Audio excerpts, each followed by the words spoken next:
সবচাইতে বেশি জান্নাতে প্রবেশ করাবে যে আমল, বিষ্ণু বললেন, এক হচ্ছে আল্লাহর ভয়, আরেক হচ্ছে সর্বোত্তম আচরণ। প্রিয় ভাইরা, ইসলামের মেজাজটাকে চিনে নেন, ইসলামের এসেন্সটাকে বুঝে নেন। আমরা ভালো আচরণকে গুরুত্ব দিতে চাই না।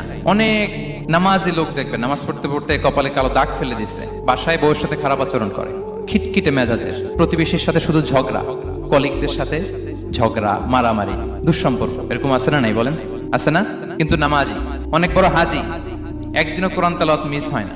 তো এত আবাদত করেও সে ইসলামের আসল এসেন্সটাকে ধরতে পারেনি। বিষ্ণু বললেন, সবচেয়ে বেশি জান্নাতে প্রবেশ করাবে যে দুটি আমল, একটি হচ্ছে তাকওয়াল্লাহ, আল্লাহর ভয়, আরেকটি হচ্ছে উত্তম আচরণ, সর্বোত্তম আচরণ। তো আমরা যেন উত্তম আচরণের অধিকারী হই, আমার স্ত্রীর সাথে যেন ভালো আচরণ করি, প্রতিবেশীর সাথে যেন ভালো আচরণ করি, ছেলে মেয়েদের সাথে যেন আমাদের অ্যাটিটিউডটা ভালো থাকে, আচরণটা ভালো থাকে, কলিগের সাথে যেন ভালো থাকে। বিশ্বনবীর আচরণ যেমন ছিল তেমন আচরণ যেন আমরা গড়ে তুলতে পারি। আওয়াজ করে পড়ুন আমিন।